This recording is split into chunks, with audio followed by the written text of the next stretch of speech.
Welcome, every being. Welcome, Laura. Welcome, those of you who tune in on the replay. Thank you for being here. Out of all the things you could be doing, for whatever reason, you've chosen to be in a meeting called Source Simplified. And to give a little background as to where this was born, some of you know more of the background story than others. When I was a child, the name of the math book in the school that I went to is called Simple Solutions. So this title came to me, which was Simplify. And then during another meditation, the word source came to me. And so the whole point of today's gathering is to simply look at and be with or look from the source of our being, which is quite simple. And in the world that we live in, with a war, many wars happening, 13 species dying every single day, not even considering our own interpersonal struggles, challenges, traumas, things of this nature. There's a lot of shit. It's kind of like we're in a shit storm to some degree. And for others, this is more true. And maybe there are others that are living in complete and total peace. And that's the goal here, is for us to be the calm in the eye of the storm, but not to fool ourselves of that, not to trick ourselves. Today I'm leading two projects, this one and another one later, and I was repeating to myself earlier. I said, I'm going to be present today. I'm going, and how goofy is that? I'm going to be present today. Our state is presence. What we are is presence. Meditation is not something we do, but it's something that we actually always are. So this calm peace is what we'll be touching today, what we'll be accessing. And I say touching and accessing because really, to say uncovering would be more accurate. We're uncovering or recognizing or remembering or revealing the peace and the calm that's already always here all the time.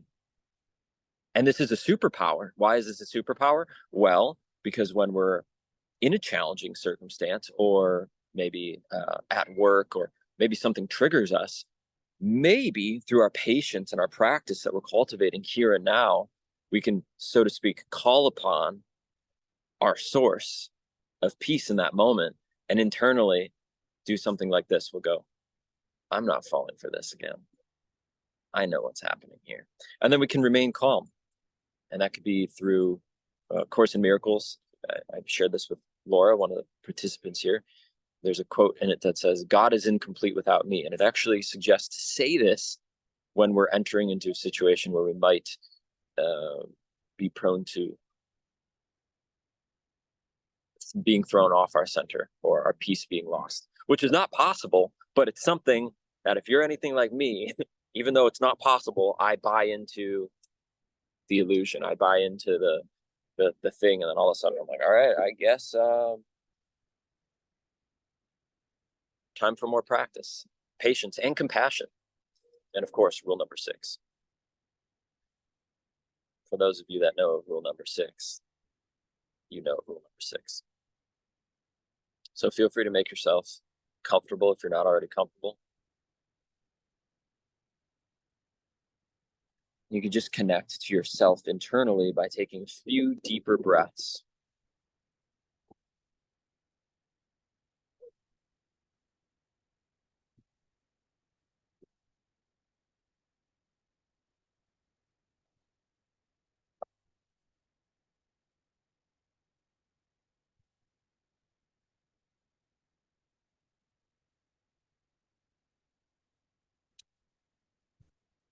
And as we drop in and sink back into our being,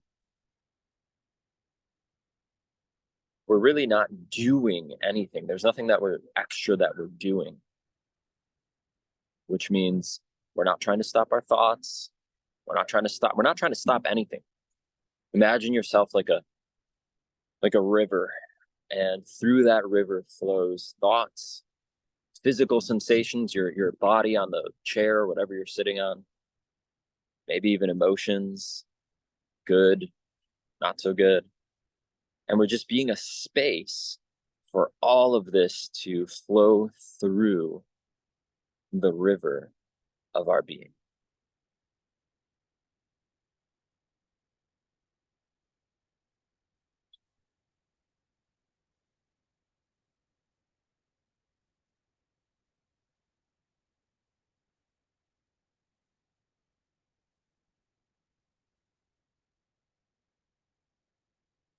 So as we are this space, the source of our consciousness,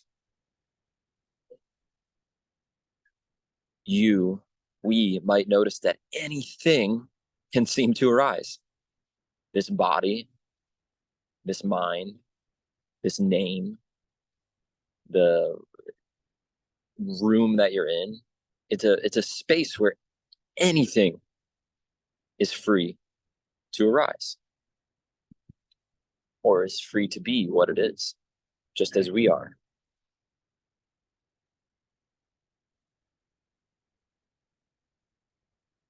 There's no place to hold on to grip. And what I'm speaking of here, it's so obvious. It is literally, it's so obvious, so extraordinary that we overlook it. We forget it because what hears these words now, whatever that is, we might think that I know what that is. That's Christopher, that's Laura, that's Tom, that's Sid. But whatever's hearing it, whatever that really is, notice that never goes anywhere. It is ever present, illuminating all experience, unconditionally, saying yes to whatever appears in our life, even our sacred no's. Just a space.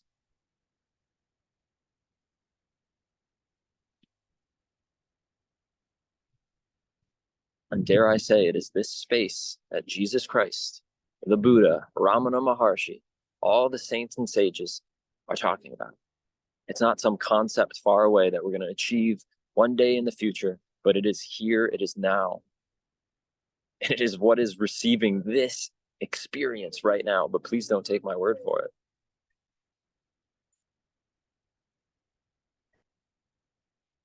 You don't need to take anyone's word or belief or some set of ideas to have the experience of the presence of being. All thoughts and beliefs and ideas seem to arise within it, but this doesn't go anywhere.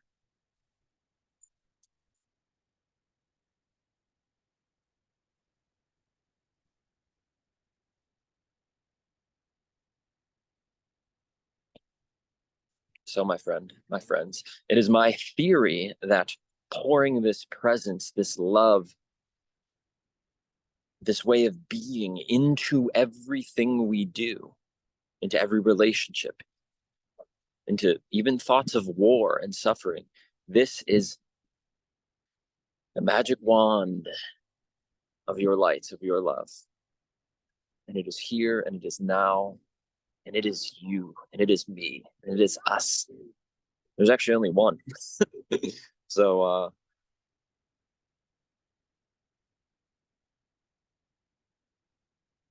as they say, the world is our oyster. And if we wish to see a more peaceful world, when we change the way we look at things, in the words of Wayne Dyer in A Course in Miracles, the things we look at change. When we change the way we look at things, the things we look at change. And this practice, this contemplation, we can do this at any time, at any place, no matter what we are engaged in. And so as we close this sort of contemplative, meditative part of this, and you come back into this space, notice that there's really no coming back into this space because you're already there. And the meditation will continue. It will just be more of a meditation where I'm not the only one talking. If you, Laura, or anyone else that wants to comment on this, wishes to share. So thank you for joining again. This is Source Simplified.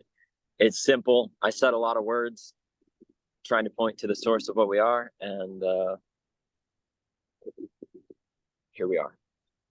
So I just wanted to say thank you for offering space. And when you had stated to like allow anything to arise, I noticed that I had some like sticky feelings of anger from some things that happened earlier this week. And in that moment, I just allowed those feelings to surface. And then I sat with them and offered them love, like those emotions, and just like really held it and developed a sense of acceptance around that emotion. Because I feel like sometimes in life, especially as like what we've been conditioned to do is like when we have anger to hold it in and not express it or feel it or, and so I noticed that, something that happened earlier this week that, kind of pricked my heart in a way, was still there. And I just sat with it and it felt really good and soothing to sit with that. So thank you for offering space for me to do that. Appreciate it. I appreciate you really taking the invitation and letting it come up, because who knows? I don't know how your week has been, but maybe it has been, you've been trying to like shove it down, and then you realize, well, this is maybe you realize this is a safe space to be with that and see that it can't hurt you. And it sounds like you poured your loving presence around whatever that kind of, you said, sticky energy was. Yes. Yes. Thank you. And the other thing I loved about this is just resting in being, because with a teacher mind, we tend to constantly think of the next thing to do and, connecting with previous learning and all this stuff. So our minds tend to be very multitasking, and it's hard to turn that off when you're at home. And so oftentimes when I go into meditation, I'm thinking about all the things I need to do and all this stuff.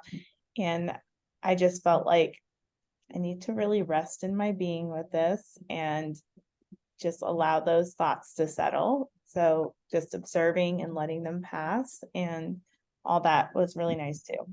So thank you.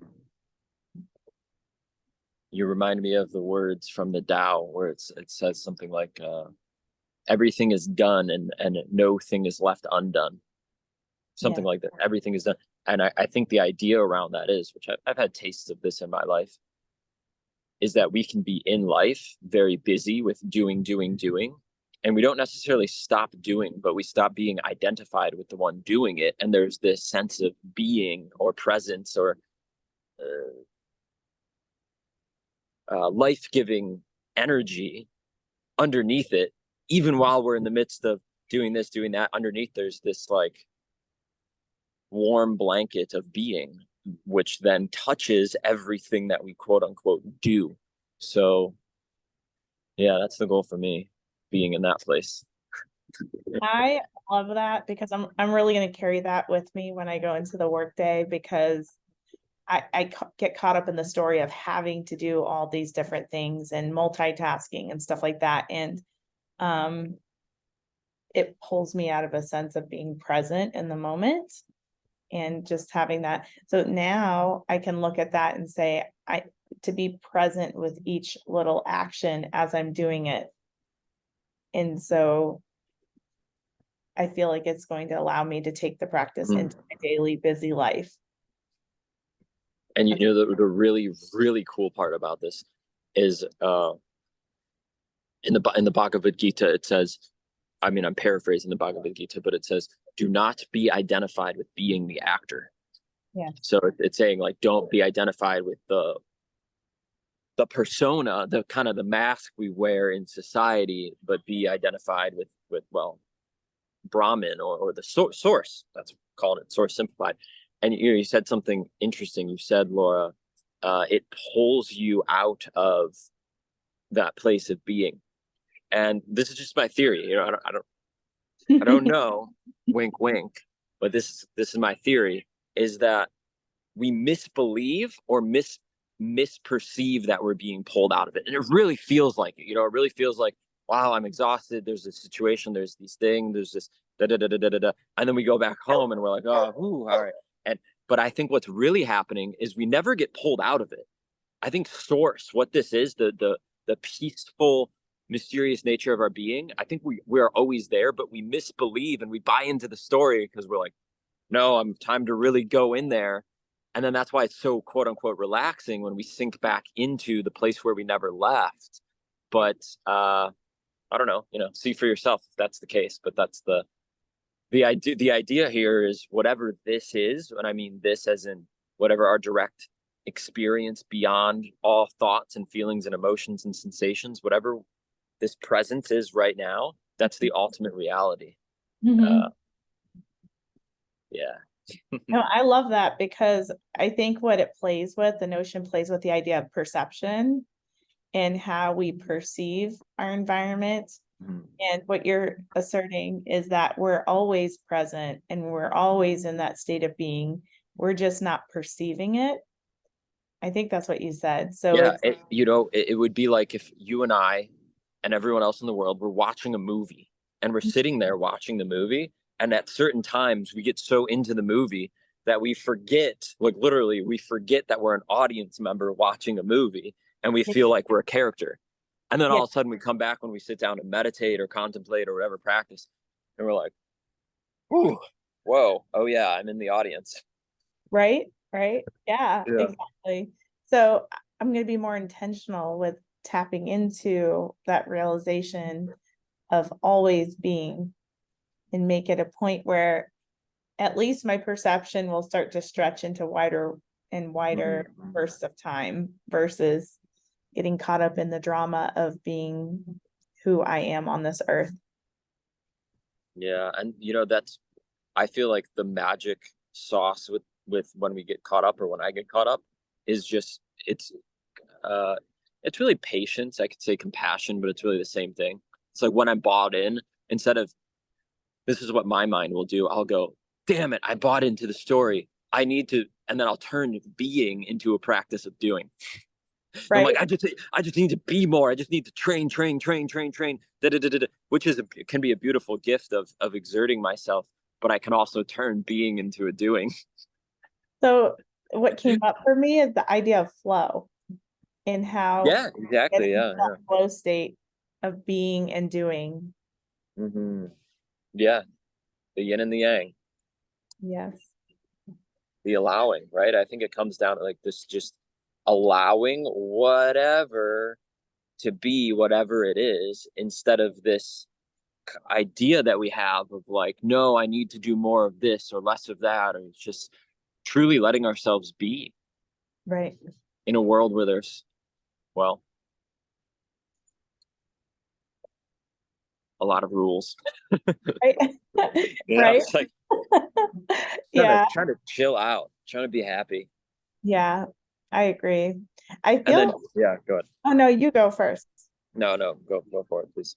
I was gonna say, like, thinking about the flow state, when I get into the flow state of teaching, I'm such a better teacher versus the uh outside of the present moment type of teacher where you're constantly trying to do things as you planned and what you're trying to do for the future. So teachers tend to spend a lot of time in the past and in the future and trying to align students' instruction to their needs and what your objective is. But I notice when I'm in that present state with teaching, it becomes even more powerful because you're working with what is arising. And there's so many beautiful opportunities to expand learning in those moments if we allow the space for these things to arise and really tap into that space. So Exactly. And then when we look back on those times, we go, wow, what did I do? What was I doing for that to be arising? We realized that it wasn't what we were doing, it was what we were not doing. It was just letting and meeting the moment. I watched a video yesterday about true intelligence, and true intelligence being this kind of something that comes through us, something that actually we let and allow genius. Intelligence is not, he was saying we could study Einstein's brain and make up all of these reasons as to why he was, but they were saying it's not really in the Laura or in the Christopher. I Mhm. mean, it's coming through us, and that's very really different, I feel, because that's meeting people, ourselves too, and everyone in our lives in the moment authentically with where we're at, instead of reading some script or playing out some narrative of the way we think it should be, or the way it has to be, or beliefs or ideas. We're just being a space for meeting the needs of whoever's in front of us, and ourselves at the same time, something like that. Mhm. It's interesting you say that because like when I went to Earth University to study Spanish, my instructor, she's a very spiritual woman. She does a lot of meditation like Vipassana and things like that. And that's her teaching style. So I kind of um learned a lot from her as a teacher. But one of the things we did, because it was like one-on-one instruction, was we would have like this little conversation and she would pick apart however I spoke Spanish and then derive lessons directly from that experience. So there wasn't a lot of planning on her part prior to our lesson because she would use the present moment to really cultivate better instruction. And so thinking about like Einstein and everything, I think I've heard something where he was very tapped into that space of like where he was able to tap into the knowing space versus the striving to acquire the knowledge space. I don't know how to describe that, but it was more of a like allowing information to come in. And I've had experiences where just intuitively teaching things will arise that weren't prior plans, but they happen to just come in as like a deeper sense of knowing, and this is what I should do. And it turned out to be way better than anything I could have planned prior to that lesson. So I think it's important to have that sense of present momentness in everything we do, whether it's whatever job, whatever existence we have, even travel, having that awareness. Mm-hmm. So.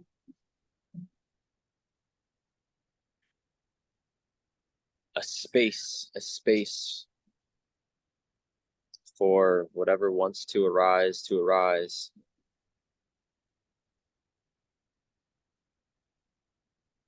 So what makes music beautiful is not the notes, but the space in between the notes. I've heard that saying somewhere. And I think that applies to life too. Yeah, I feel that's a beautiful metaphor for what we're pointing at. Same with poetry, I don't know. Well, poetry, but any thought that I have, like, I even consider all the thoughts that I'm having right now, and then I'm choosing to say whatever I'm saying out of all the other things that I could be saying. And I don't know where any of this is coming from right now. I have no clue. I don't know. I mean, I could tell a story. I'm like, well, I was conditioned this way and I got into spirituality, and so I'm more likely to say that. But even if everything that I ever said was recorded and put into Chat GPT, it would never be able to tell me where any of it's coming from. True. It might be able to say, well, most likely this is what's going to be said, and this, and this, but does it say anything about the mysterious Right. source of, I don't, Yeah. And that little boop could be the most perfect boop in that moment, but right? technology can't really recognize that because there's a sense of, I don't know, because like they're saying that with technology it can develop its own consciousness. And so if we think we're all one and we're all I don't connected, see how it's possible. I don't see how it's possible. I just don't. I don't know. So that's something that's interesting. So the boop could be relevant to the human mind. And then the technological mind eventually will find meaning in that boop and somehow integrate it into its algorithm in a way that maybe mimics consciousness. That's the I could see how something could very convincingly mimic, which has a lot of, I imagine, benefits, but also it's also very scary. If there could be, for example, like you tuning into this, but it not really being you and it being just this mimetic thing of, what if I'm being fooled right now and I'm not really even talking to Laura, but I'm talking to the AI generated video version of, like, that's fucking weird and scary and kind of terrifying in a lot of ways. But I don't know. I mean, it's a mystery to me. So I'm not saying that it's impossible. And I'm certainly no AI expert, but I just don't, my mind can't even comprehend how true the kind of consciousness that I have, or I believe you have and others have, could be in a machine. We'll see. I think Maybe we that's will see. We will find out. maybe okay, so the thought came up for me that the human body is the perfect vessel for consciousness to come through, in the sense of the different means of expression and integrating information and all that. And maybe that's why, because like the human body cannot be replicated from a human standpoint. Like, I can't just go take a bunch of things and create a human body. Like, there's this source intelligence that has developed what we see as our human form. But the architects of technology probably recognize that and want to fuse technology into the human body, because they don't have the capability to recreate the human form, in the sense. I don't know if that made sense, but that's probably why they're looking at fusing humans with technology, because they can't replicate the human form. Because if they could, they would. They can replicate chemicals, like you can have sugar, like that's made from fruit, and then they could somehow take that and turn it into something else, like high fructose corn syrup, but they can't take like anything and turn it into human form. That makes sense. Yeah, so okay, I'm gonna end with this, and I'm gonna relate it to the source simplified idea because it's something I've been thinking about, and then I'll end the recording. Because I probably will, I'll be sharing this, so I want to keep it somewhat relevant to what we're talking about, and it is. And here's at least one of the ways I see that it's relevant. I was meditating the other day, very, very deep meditation, and I had imagined, this is one of those ones where it almost felt like a dream. And I had imagined going into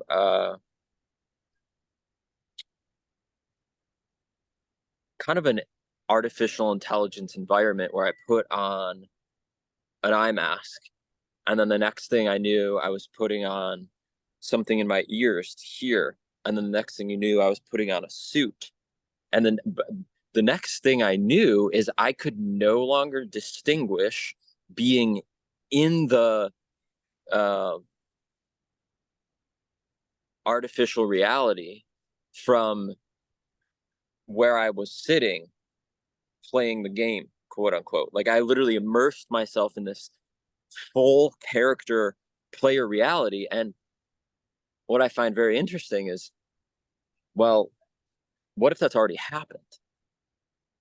And what if that's what we're doing now? And I think Elon Musk has commented on this before. And it's an interesting thing to think about, which is, what if there's some kind of intelligence that has placed us here in what really appears to be a very real world, Mm-hmm.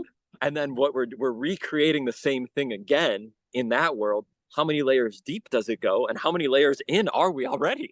you Okay, know so it's I very interesting. I do have a response to exactly what Yeah, you're saying. please go for it. And Go it for it, then is I'll relative, wrap up. and I'll try to make it short.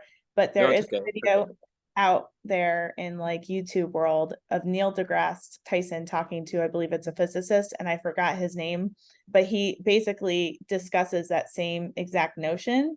Mm-hmm. And what we're embarking on in our modern era is the dichotomy between like our physical form and what we know as our perception through the senses, coupled with technology that's able to create an illusion of reality with our senses. So looking at virtual reality and things, our mind is kind of like a computer processing system that it takes in information and it perceives things a certain way. And so technology can pretty much give us information that makes things appear a certain way as if they're quote unquote real. So thinking about the idea of playing around with our perception and what we consider real versus what is an illusion is maybe a practice that we can start playing around with, because you had mentioned earlier about the idea of like the Bhagavad Gita and like taking what we connect in our daily lives as the perception of busyness and doing all these things, but who is actually doing it and how is that connected to Brahma or source in truth. So that's the exploration, is what is truth. Great question. And that is a wonderful place to wrap and maybe to go into for next time. I just want to reiterate what you said, because I had this conversation just yesterday too.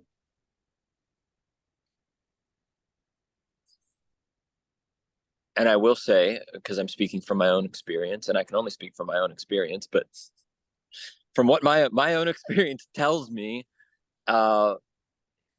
is that we are whatever this is and whatever I am, and therefore whatever we are. There's not even really an I from my perspective. There's just oneness.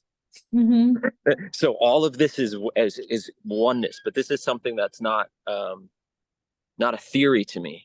You know, it was something I once believed in, but then after lots of meditation and plant medicine, just like, oh, okay, that oddly is the way it's always been, the way it is, and it appears forever will be, but it's a mystery to me. But whatever this is, it's it. I mean, and it's beyond it, right? Because it's beyond object. I can't even name it. I mean, that's why my podcast is called Unspeakable Bliss. It's unspeakable. It is the source itself. But now here's the issue, because we got all good stories have issues, right? Here's the issue, and this is a subtle distinction, which is, I think this is more in the Western world. I think a lot of the Eastern cultures like Buddhism and Hinduism and Taoism, but I still think, unfortunately, a very small majority of humans have experienced this or are aware of this in the West. And I think generally a lot of people believe that happiness or the truth is somewhere out there, that it's somewhere out there and not inside, that there's some kind of belief of, I'm going to find it, it's going to be in that, it's going to be in that, or once I get here, but what I've experienced is that the source, it's an inside job. and what's inside ultimately, here's the crazy thing, it's not obvious to me what the difference between this body and your body and the source is, because there's no separation. I don't like, yes, of course, there's a phone here and I can see the phone and I know where to click the button to end it. But when it comes to my mind can't conceive of what can be separate from everything that is. It just wouldn't be everything that is. If it was separate, that would just be included in the everything that is.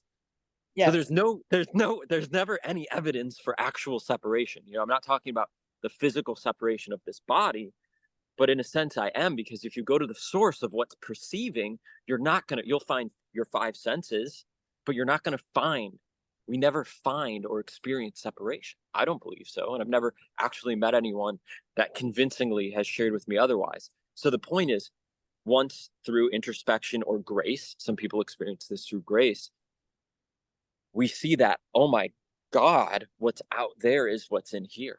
Mm-hmm. Or in other words, as I began, it's all one.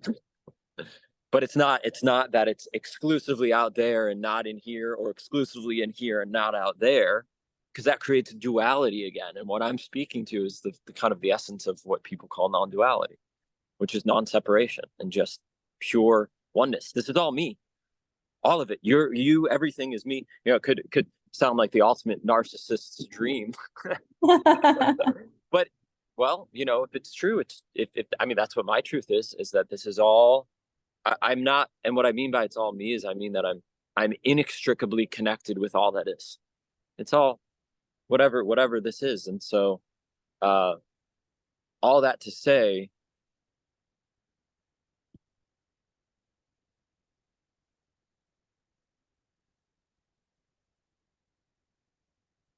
I guess it's possible to discover our true self in anywhere we look, actually. Absolutely. Yet making sure it's not exclusive. This is the issue. This is the thing that I want to point out is the exclusivity, which I've never, I mean, to some degree I've understood it with there's this Advaita, excuse me, not Advaita Vedanta, neti, which is I'm not this, I'm not that. And it's a system to be like, I'm not my mind, I'm not my body, I'm not the world, to then realize one is consciousness or awareness or being or presence, whatever it is. But what I don't understand is why doesn't it say I am not exclusively my body? I am not exclusively the world. I am not exclusively the thoughts, because to me the word exclusively means, oh no, that is part of me. The essence of whatever that is actually part of me. Because I feel it can be really confusing, some of the teachings that are like, I'm not the body. Then it's like, well, whatever the body is, what the fuck is that? And Right. I think that's whatever the one is. So, okay, I'm ending there. Thank you, Laura, for coming here and making this a real juicy dialogue. If anybody that watches this wants to contribute, in the description of the video, there's multiple different ways to do that. You can book a one-on-one session with me. With this creation, I'm doing one-on-one sessions. And then there's other ways to contribute as well if you feel called. I think we're going to do this again. So stay tuned on my YouTube channel. I'll announce it there for the next Source Simplified meeting. Maybe it will be a week from today, but I'll make that announcement. And Laura, thank you for being here once again. Thank you so Grateful much for for you. having me. It's been a beautiful discussion, very enlightening, illuminating. All right. You heard it first from Laura. Everybody, see you next time. Hope you enjoyed. Okay.